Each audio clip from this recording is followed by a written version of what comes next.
Welcome aboard the Bedtime Express, where stories meet tranquility and learning becomes a gentle journey into sleep. I'm your conductor for tonight's peaceful voyage through time. If this is your first time traveling with us, please take a moment to like this video. Leave a comment about which historical period you'd love to visit in your dreams. And don't forget to subscribe with notifications on so you never miss a departure. Tonight, we're traveling back to ancient Alexandria, to the greatest library the world has ever known. You'll meet Thalia, a dedicated librarian whose love for knowledge guides her through both golden days and challenging times. As her story unfolds, you'll walk through marble halls filled with countless scrolls, breathe in the scent of ancient papyrus, and witness the profound beauty of human learning preserved through the ages. Now, let's prepare for our journey. Find your most comfortable position, whether that's nestled under soft blankets in bed, curled up in your favorite chair, or wherever you feel most at peace. Take a deep breath in and slowly let it out. Allow your shoulders to relax, let your eyes grow heavy, and feel the gentle rhythm of the Bedtime Express beginning to carry you away. Our journey is designed to slow your mind, ease your worries, and gently guide you toward restful sleep. So close your eyes, let your breathing deepen, and allow the soft whispers of history to carry you peacefully into dreams. All aboard the Bedtime Express. Your peaceful journey begins now. The Last Light of Alexandria. In the ancient city of Alexandria, where the Mediterranean waves gently kissed the marble steps of the great harbor, there stood the most magnificent library the world had ever known. The morning sun cast long golden rays through the tall columns of the Library of Alexandria, illuminating thousands upon thousands of scrolls that held the wisdom of the ages. Our story begins with Thalia, a young librarian who had dedicated her life to preserving the knowledge contained within these sacred walls. Each morning, she would walk slowly through the great halls, her sandals making soft whispers against the polished stone floors. The air was always filled with the gentle scent of papyrus and the quiet rustling of scholars turning ancient pages. Thalia had grown up in Alexandria, the daughter of a scribe who worked in the palace.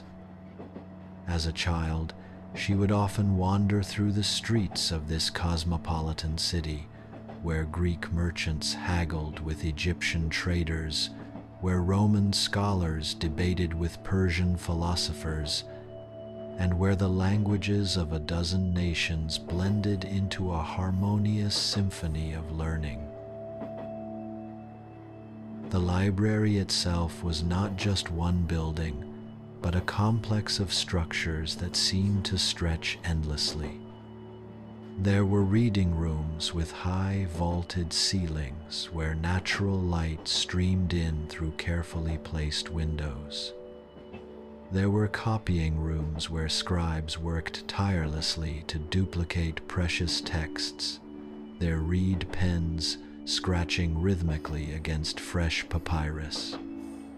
There were storage chambers, cool and dry, where the most ancient and fragile scrolls were kept safe from the passage of time. Thalia's favorite place was the astronomy tower, where the great scholar Aristarchus had once gazed at the stars and proposed that the earth revolved around the Sunday. From this tower, she could see the entire city of Alexandria spread out below her like a living map. The lighthouse of Alexandria, one of the 7 wonders of the world, stood tall and proud in the harbor, its beacon guiding ships safely to shore, just as the library guided seekers of knowledge to wisdom. In those early days of her career, Thalia would spend hours cataloging new acquisitions.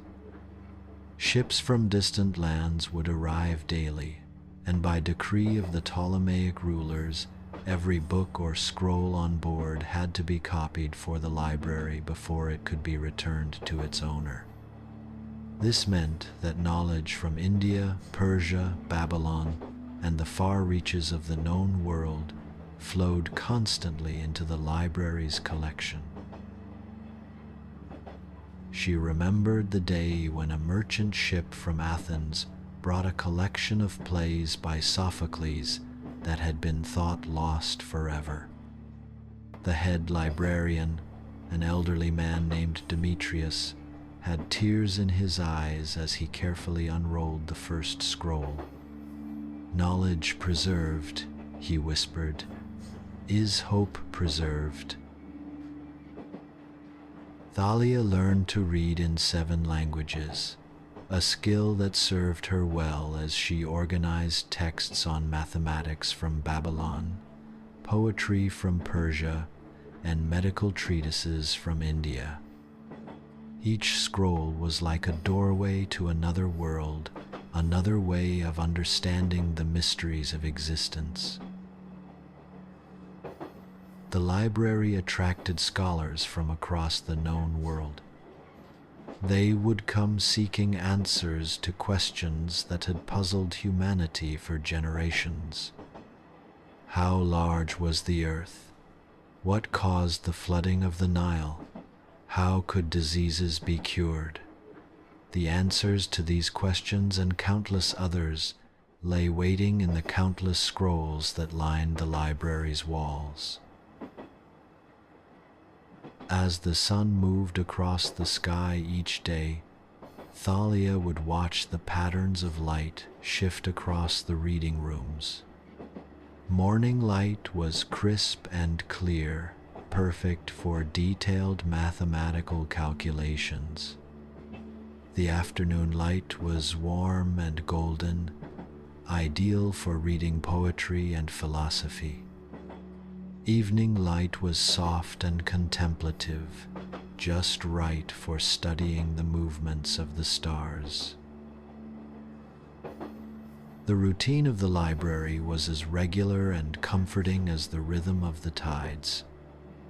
Scholars would arrive as the morning mist lifted from the harbor. They would settle into their favorite spots with their chosen scrolls, and soon the halls would fill with the gentle sounds of learning, the soft whisper of unrolling papyrus, the scratch of stylus on wax tablet, the occasional excited murmur when someone made a discovery. Thalia took great pride in helping these scholars find exactly what they needed. A physician seeking information about herbs and their healing properties would be guided to the medical section, where scrolls from Egyptian, Greek, and Indian healers were carefully organized. A mathematician looking for geometric proofs would be led to the works of Euclid, whose elements had been copied and recopied countless times to ensure their preservation. But perhaps most precious of all were the original works created right there in the library itself. For the Library of Alexandria was not just a repository of existing knowledge, it was a place where new knowledge was born. Scholars would spend years researching and writing, creating new treatises that would be added to the collection for future generations to study. Eratosthenes had calculated the circumference of the earth while working in the library, using nothing more than shadows, geometry, and brilliant reasoning. His measurements were remarkably accurate, differing from modern calculations by only a small margin. Thalia would often stand in the courtyard where he had made his observations, imagining the excitement he must have felt when he realized the magnitude of his discovery. The library also housed the famous Pinax, created by Callimachus, the world's first library catalogue. This massive work, written on 120 scrolls, organized all the library's holdings by subject and author. It was a masterpiece of organization that made the vast collection searchable and accessible. Thalia had memorized large portions of it, allowing her to guide scholars quickly to the exact information they sought. As evening approached each day, the scholars would gradually depart, returning to their lodgings in the city. The great halls would grow quiet, filled only with the soft footsteps of the librarians as they carefully returned scrolls to their proper places. This was Thalia's favorite time of day, when she could walk slowly through the stacks, running her fingers along the smooth papyrus cases, each one containing treasures of human thought and discovery. The oil lamps would be lit as darkness fell, casting a warm, flickering glow throughout the library. Night watchmen would take their positions, ensuring that no harm came to the precious collection while the city slept. But often dedicated scholars would continue their work by lamplight, driven by an insatiable hunger for knowledge that could not wait for dawn. Thalia would sometimes stay late herself, not to study, but simply to experience the profound peace that settled over the library after dark. The building seemed to breathe with the accumulated wisdom of centuries, and she felt deeply privileged to be its guardian, even in her small way. The Library of Alexandria represented humanity's greatest achievement, the preservation and advancement of knowledge. It was a beacon of learning that drew the greatest minds of the ancient world, and within its walls, the foundations of modern science, mathematics, philosophy, and literature were being laid. But Thalia could not have known, in those peaceful early days of her career, that great changes were coming to Alexandria, changes that would threaten everything she held dear. Years passed like pages turning in an ancient book, each one adding to the story of Thalia's life at the library. She had grown from a young assistant into one of the most knowledgeable librarians in all of Alexandria, her expertise spanning subjects from astronomy to medicine, from poetry to engineering. The library continued to grow during these golden years. New wings were added to accommodate the ever-expanding collection, and the copying workshops worked day and night to preserve and duplicate precious texts. Thalia had been promoted to oversee the Greek philosophy section, one of the largest and most important parts of the collection. In this section lived the works of Plato and Aristotle, of course, but also hundreds of other philosophers whose names were known only to dedicated scholars. There were treatises on ethics that explored how humans should live their lives, works on logic that showed how to think clearly and reason effectively, and metaphysical texts that pondered the deepest questions about the nature of reality itself. Thalia's daily routine had evolved over the years. She would arrive each morning just as the first rays of sunlight touched the library's eastern wall. Her first task was always to check on the most fragile scrolls, ensuring that the dry Alexandria air hadn't caused any damage during the night. Then she would review the requests that had been submitted by scholars the previous day, planning the most efficient route through the stacks to gather the needed materials. The scholars who visited her section were a diverse group. Some were young students, their eyes bright with curiosity and their minds hungry for wisdom. Others were grizzled professors who had spent decades studying a single philosopher, seeking to understand every nuance of their thought. Still others were visitors from distant lands, drawn to Alexandria by its reputation as the center of learning in the ancient world.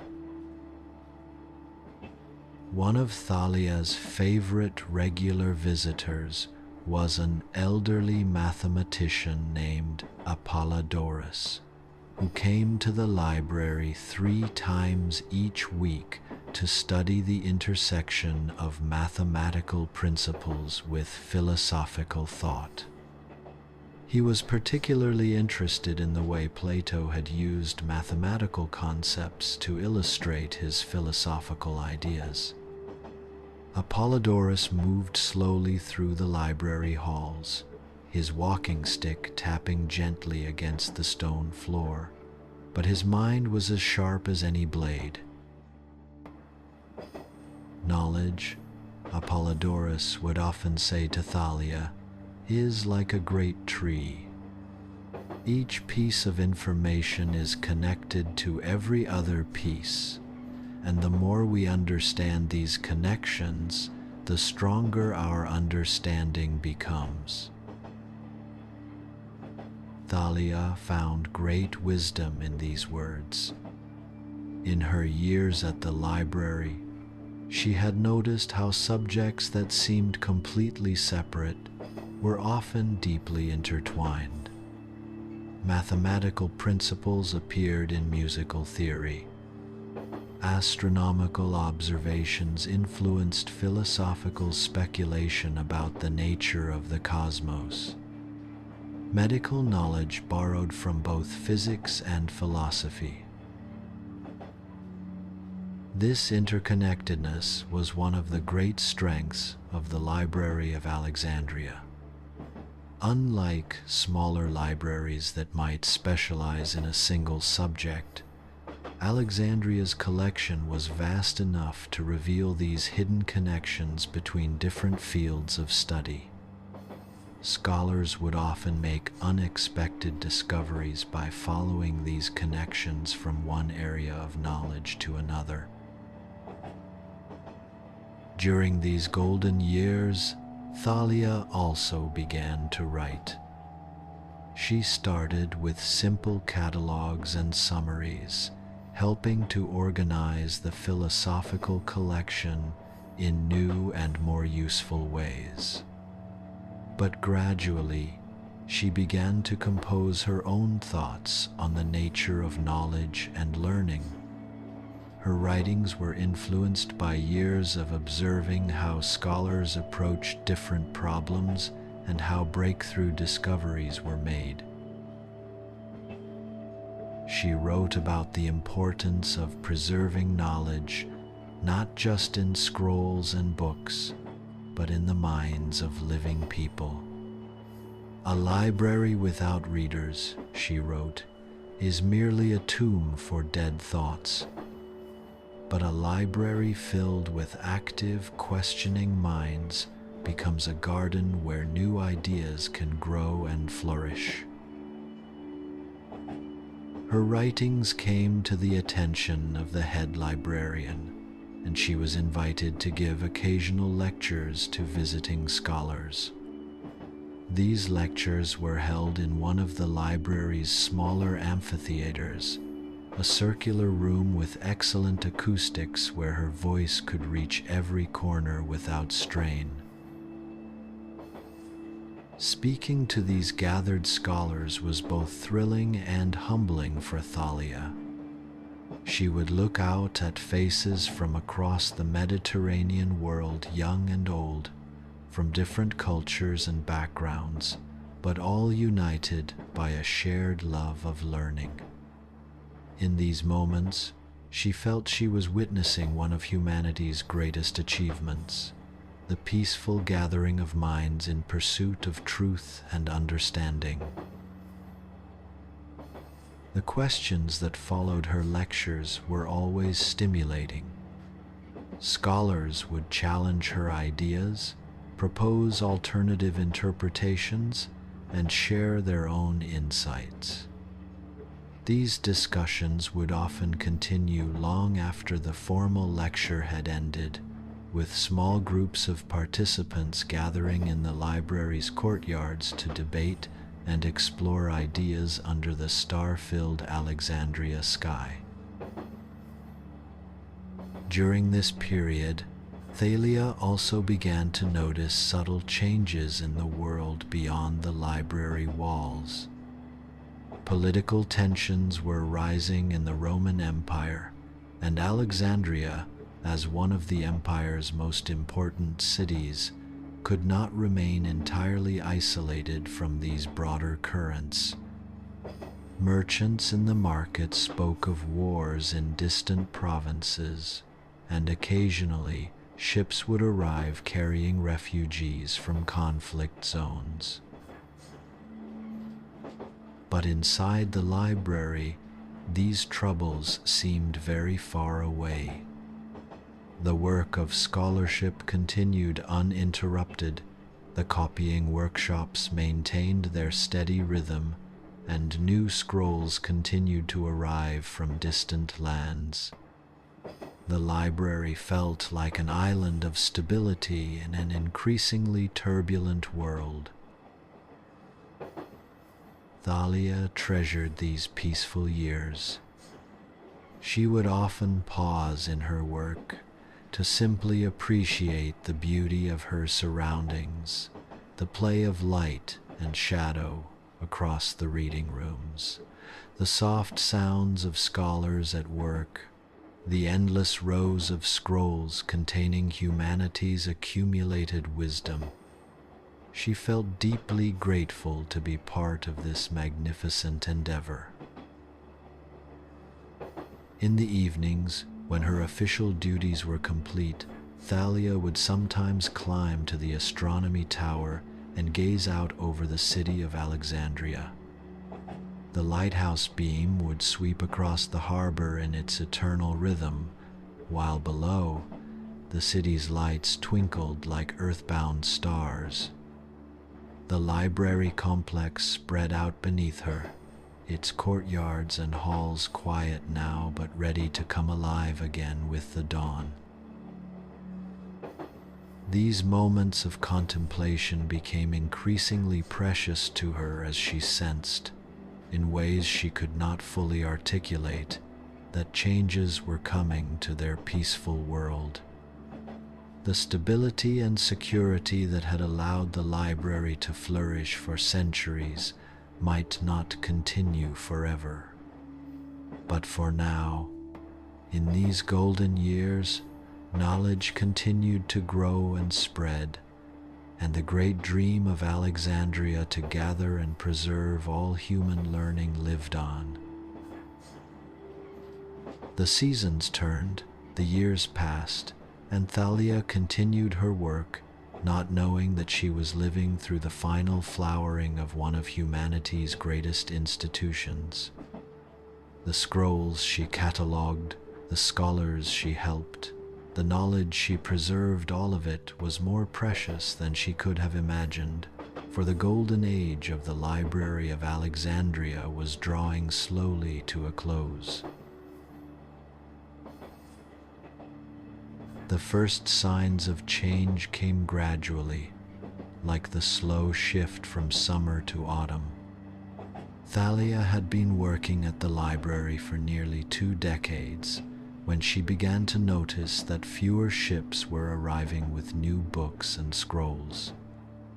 The great network of scholars and scribes that had fed the library's growth for centuries was being disrupted by wars and political upheavals across the Mediterranean world.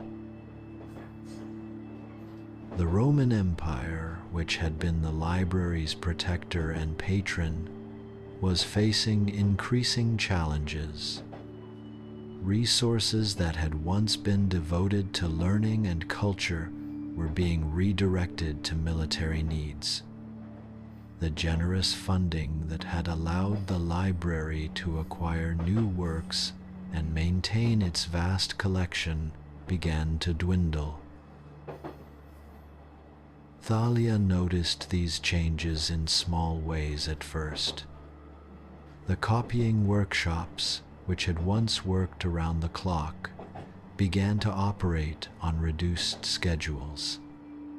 Some of the more specialized sections of the library, dealing with subjects like advanced mathematics or obscure dialects, received fewer visitors and less attention from the administration.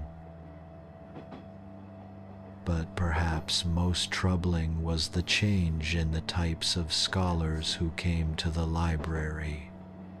In the golden years, visitors had come from all corners of the known world, representing dozens of different cultures and traditions of learning. Now the diversity was declining. Travel had become more dangerous and expensive, and many potential visitors were deterred by the uncertain political situation. The scholars who did still come were often driven by more practical concerns than pure love of learning.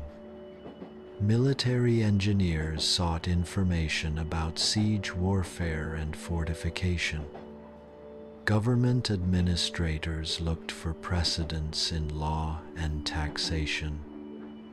While this knowledge was certainly valuable, Thalia mourned the decline in visitors who came simply to explore philosophy, poetry, or the mysteries of the natural world. Despite these challenges, the library staff worked harder than ever to preserve and protect their collection. Thalia spent increasing amounts of time on conservation work, carefully examining old scrolls for signs of deterioration and arranging for the most fragile ones to be recopied before they were lost forever. This work brought her into contact with some of the library's oldest and most precious holdings. She handled scrolls that were already ancient when the library was young, Egyptian texts that preserved the wisdom of the pharaohs, Mesopotamian tablets that recorded the observations of Babylonian astronomers, Greek manuscripts that contained the original thoughts of the greatest philosophers. Each scroll she preserved was a victory against time and decay, but Thalia couldn't shake the feeling that she was fighting a losing battle. The library had grown so vast over the centuries that it would take an army of copyists working for decades to duplicate everything. And with reduced funding and fewer skilled scribes available, much of the collection remained vulnerable. During this period, Thalia also began to notice changes in Alexandria itself. The city had always been cosmopolitan and diverse, but now there were growing tensions between different religious and ethnic groups. The old tolerance and intellectual openness that had made Alexandria a haven for scholars from all backgrounds was being challenged by new forms of extremism and intolerance. These tensions occasionally spilled over into the library itself.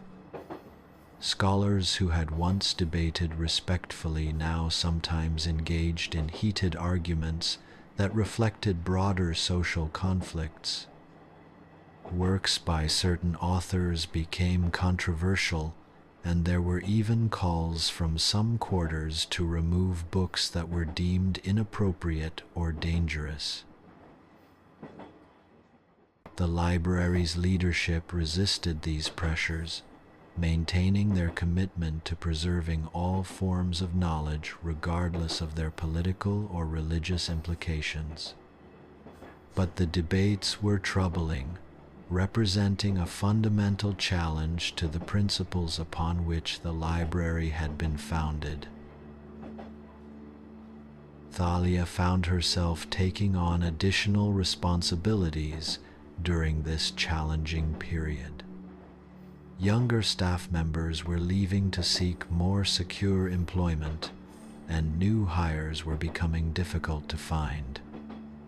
She began supervising not just the philosophy section, but also areas of the collection that had once been managed by specialists who were no longer available. The work was exhausting, but Thalia was driven by a sense of urgent purpose. Every day that passed without proper care for the collection was a day when precious knowledge might be lost forever. She developed new systems for prioritizing preservation work, focusing first on the most unique and irreplaceable materials. One of her innovations was to create detailed written summaries of important works, so that even if the original scrolls were lost, their essential content might survive in abbreviated form. This was painstaking work that required deep understanding of complex subjects, but Thalia felt it was essential for ensuring that future generations would have access to the library's wisdom. As she worked on these summaries, Thalia often reflected on the fragility of human knowledge. Individual scrolls could be destroyed by fire, flood, or simple decay. But even more vulnerable were the oral traditions and specialized skills that existed only in the minds of living people. When an expert scholar died without passing on their knowledge, entire fields of understanding could disappear overnight. This realization made Thalia more committed than ever to her teaching work. She began offering more lectures and tutorials, not just for visiting scholars, but for the library's own staff. She wanted to ensure that the accumulated knowledge of centuries would be preserved in as many minds as possible, creating a living network of understanding that could survive even if the physical collection faced disaster. The political situation continued to deteriorate during these years. Alexandria changed hands several times as different factions within the Roman Empire struggled for control. Each change in leadership brought uncertainty and often hostility toward the library and its mission. Some rulers saw the library as a valuable asset to be protected, but others viewed it with suspicion. The vast collection of foreign texts and the international community of scholars were sometimes seen as threats to local authority and traditional values. More than once, library staff had to defend their work against accusations of harboring dangerous or subversive ideas. Through all these challenges, Thalia maintained her daily routines as much as possible. She arrived each morning at dawn, made her rounds through the stacks, helped scholars find the materials they needed, and worked late into the evening on preservation and cataloging tasks. The familiar rhythms of library work provided a sense of stability and continuity in an increasingly chaotic world. But even as she worked to preserve the past, Thalia couldn't help but worry about the future. The great institution that had been her life's work was under threat from forces beyond her control. The accumulated wisdom of centuries hung in the balance, and she was one of the few people who fully understood what might be lost if the library failed. As she walked through the great halls each evening, extinguishing the oil lamps and securing the most valuable scrolls, Thalia would often pause to appreciate the profound silence that settled over the collection after dark. In those quiet moments, surrounded by the greatest achievements of human thought and creativity, she felt both the weight of her responsibility and the privilege of her position. The shadows were gathering around the Library of Alexandria, but Thalia remained determined to hold them back for as long as possible. Every scroll preserved, every piece of knowledge passed on to a new generation, every scholar helped in their quest for understanding, these were small victories in a larger struggle to keep the light of learning burning in an increasingly dark world. Unknown to her, the greatest challenges still lay ahead. The seasons turned more slowly now, or perhaps Thalia simply noticed their passage with greater attention. Each spring that brought new flowers to the library's courtyards also brought fresh concerns about the collection's future.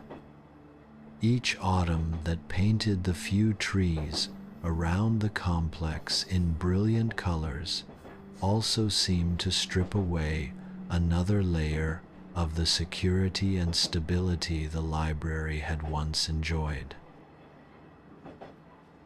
By now, Thalia had become one of the senior-most librarians, her expertise spanning not just the philosophical works that had been her specialty, but virtually every area of the collection.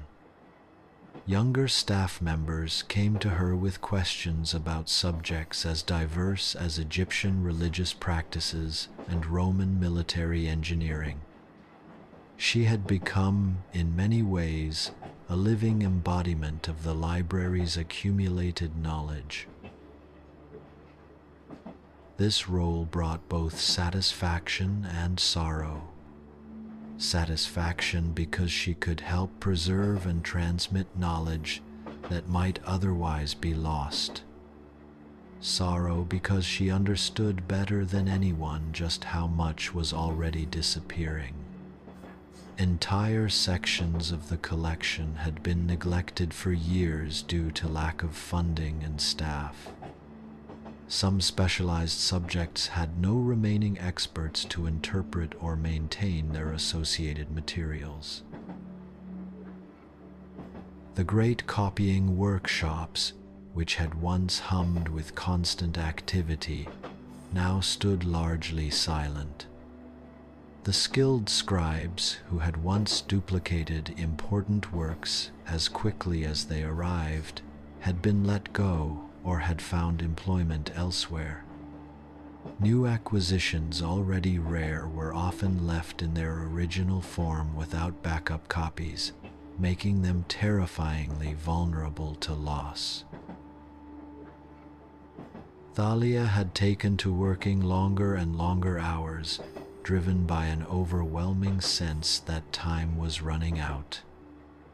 She would often be found in the stacks well after midnight, carefully examining scrolls by lamplight, making notes about their condition, and creating the detailed summaries that might be all that survived of some works if the originals were lost.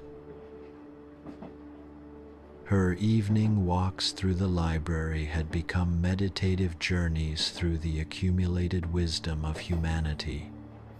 In the mathematics section, she would pause before the works of Euclid and Archimedes, marveling at the elegant proofs and ingenious solutions that had taken centuries to develop. In the astronomy section, she would contemplate the careful observations and brilliant deductions that had revealed the true size and shape of the Earth and the movements of the planets. The medical section held remedies and treatments that had been tested and refined over generations of practice. The engineering section contained the knowledge needed to build everything from simple tools to massive structures like the lighthouse that still guided ships safely to Alexandria's harbor. The literature section preserved the greatest poetry and drama ever written, works that captured the full range of human emotion and experience. But perhaps most poignant were the historical works, the chronicles and records that told the story of how human civilization had developed over thousands of years. These texts contained not just the names and dates of rulers and battles, but the deeper patterns of how societies had grown, changed, and sometimes collapsed. Reading these histories, Thalia could see uncomfortable parallels to the challenges facing her own world. During this period, Thalia began to receive visitors from other libraries and learning centers around the Mediterranean. Word was spreading that Alexandria's collection might be in danger, and scholars from distant places were making pilgrimages to study materials that might not be available much longer. These visitors brought news from the wider world, and much of it was troubling. Libraries in other cities had already been damaged or destroyed by war, neglect, or deliberate hostility. Some governments were actively suppressing certain types of learning, viewing scholarship as a threat to political or religious authority. The great network of knowledge that had connected the civilized world for centuries was fragmenting. But the visitors also brought hope. Many were working to preserve important texts in their own institutions, creating a distributed network of knowledge that might survive even if individual libraries were lost. They would often request copies of Alexandria's most important works, and Thalia did her best to accommodate these requests despite the limited resources available for copying. One particularly memorable visitor was an elderly scholar named Marcus Aurelius Quietus, who had traveled from Rome specifically to study the library's collection of Stoic philosophy. He was a small, frail man who moved slowly through the halls, but his mind was sharp and his dedication to learning was inspiring. Marcus spent 3 months at the library, working from dawn to dusk with barely a break for meals. He was creating his own copies of important texts, writing in a tiny, precise hand that allowed him to fit enormous amounts of information onto each piece of papyrus. His goal was to create a portable library of essential philosophical works that could be easily transported and hidden if necessary. "I fear," he told Thalia one evening as they walked through the astronomy section, "that we are living through the end of an age. The love of learning that built places like this is being overwhelmed by other concerns. If we don't act now to preserve what we can, much of it may be lost forever." His words echoed Thalia's own thoughts, but hearing them spoken aloud made the situation feel even more urgent. She began to work with Marcus and other visitors to identify the most crucial works in each section of the library, the texts that absolutely had to be preserved, even if everything else was lost. This was an agonizing process, like being forced to choose which of your children to save. How could one weigh the importance of Euclid's geometric proofs against Hippocrates' medical observations? How could one compare the value of Homer's poetry to Herodotus' histories? Every work in the library represented years or decades of human thought and observation. Every loss would impoverish the future. But the exercise was necessary, and gradually, Thalia and her collaborators developed a list of perhaps 1,000 scrolls that contained the most essential knowledge in each field. These were the works that had to be copied and distributed to other locations, no matter what the cost in time and effort. The copying project became Thalia's primary focus during this period. She organized teams of volunteers, mostly scholars who were visiting the library, to help with the work. They established a workshop in one of the smaller reading rooms, setting up tables and gathering the materials needed for large-scale copying operations. The work was slow and painstaking. Each scroll had to be carefully unrolled, its text studied and understood, and then painstakingly reproduced by hand. Mathematical diagrams had to be precisely copied. Maps had to be accurately scaled. Even the layout and formatting of texts had to be preserved to ensure that future readers would be able to understand and use the information properly. As winter approached, the copying project took on an almost desperate urgency. Political tensions in the city were rising, and there were rumors of impending changes that might threaten the library directly. Thalia and her volunteers worked by lamplight well into the night, racing to preserve as much as possible before it might be too late. The oil lamps flickered and cast dancing shadows on the walls as the copyists bent over their work. The scratch of reed pens on papyrus became a constant background sound, punctuated occasionally by quiet discussions as questions arose about unclear passages or difficult technical terms. The air was filled with the scent of ink and papyrus, the distinctive smell of knowledge being preserved and transmitted. During these long nights of copying, Thalia would sometimes pause in her work to listen to the sounds of the city beyond the library walls. Alexandria was still bustling with activity, but the character of that activity was changing. There were more soldiers in the streets, more heated political discussions in the markets, more signs of a society under stress. Inside the library, however, the ancient rhythms of scholarship continued. The great reading rooms still hosted quiet contemplation.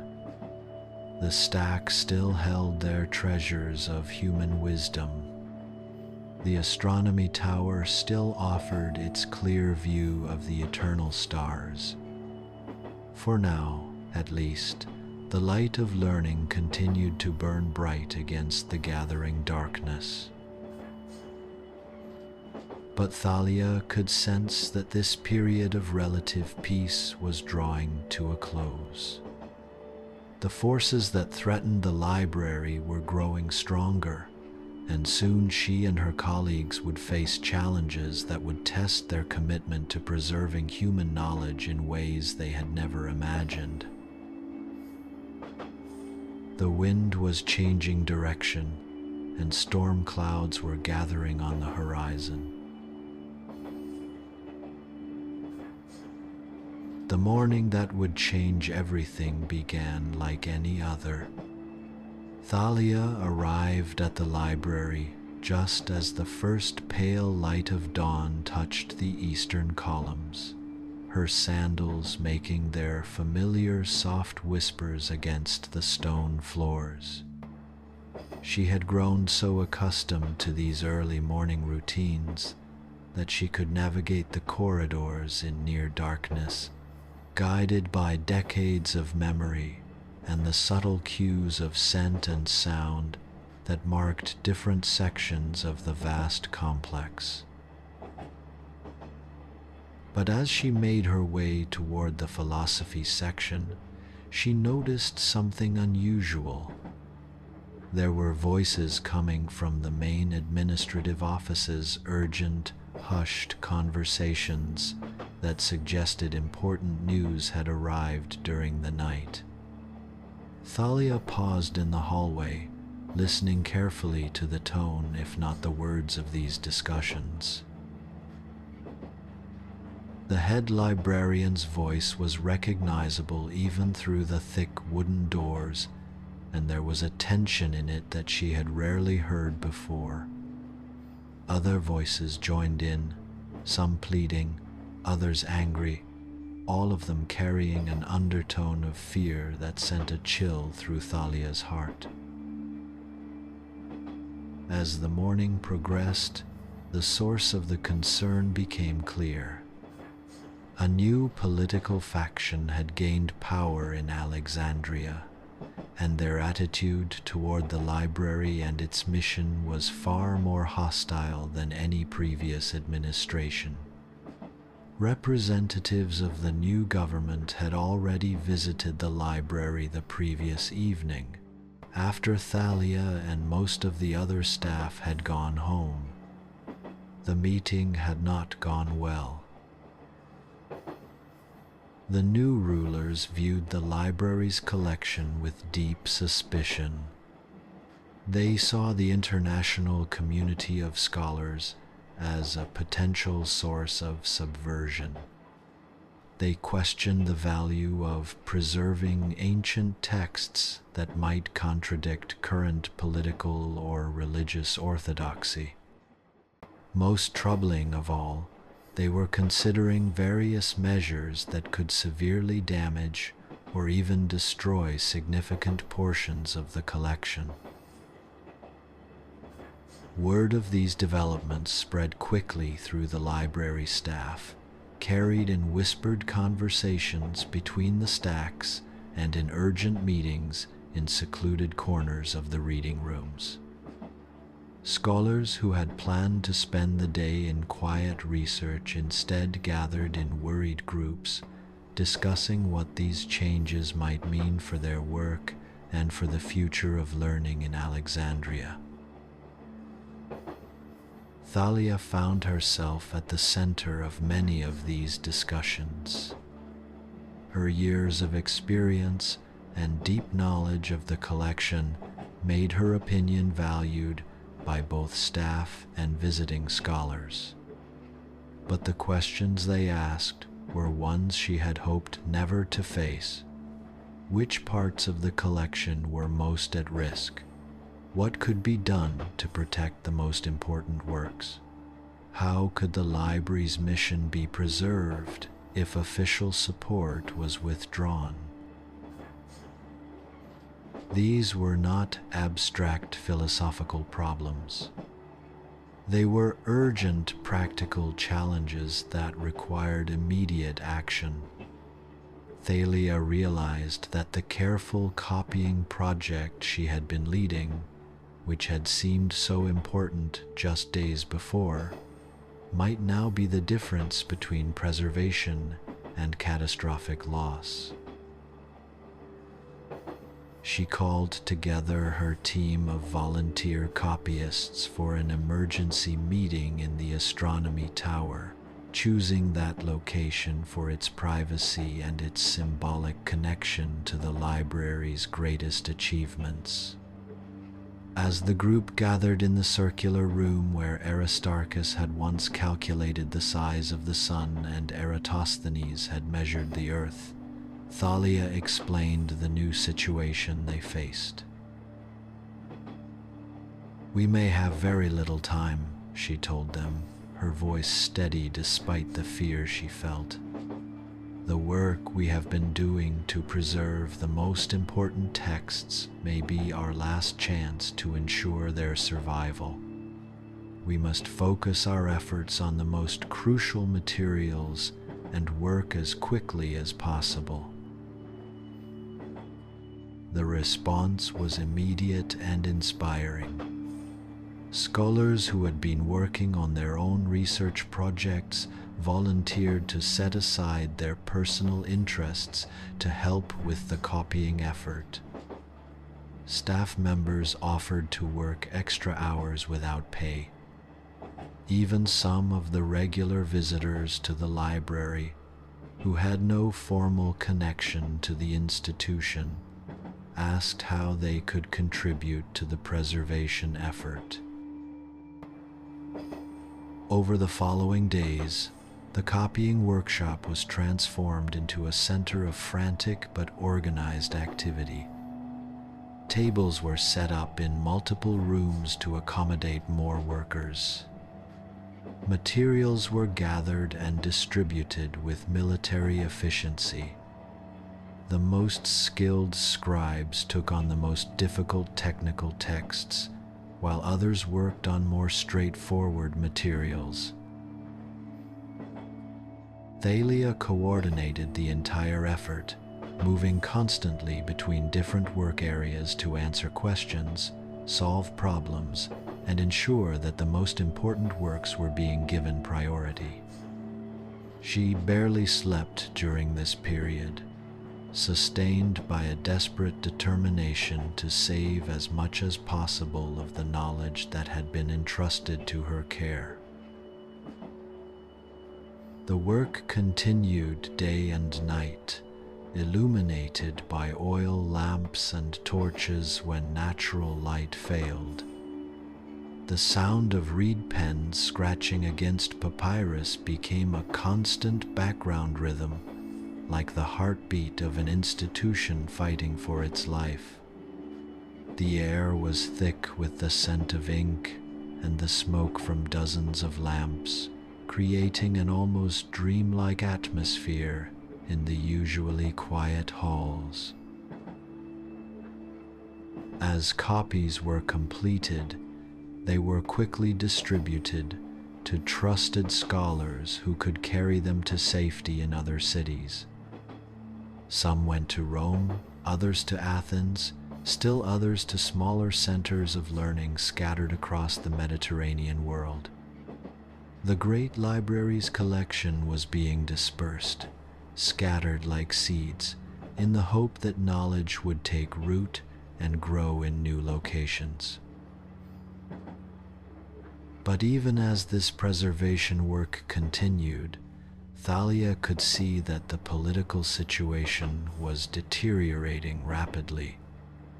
New restrictions were imposed on the library almost daily. Certain sections of the collection were declared off-limits to scholars.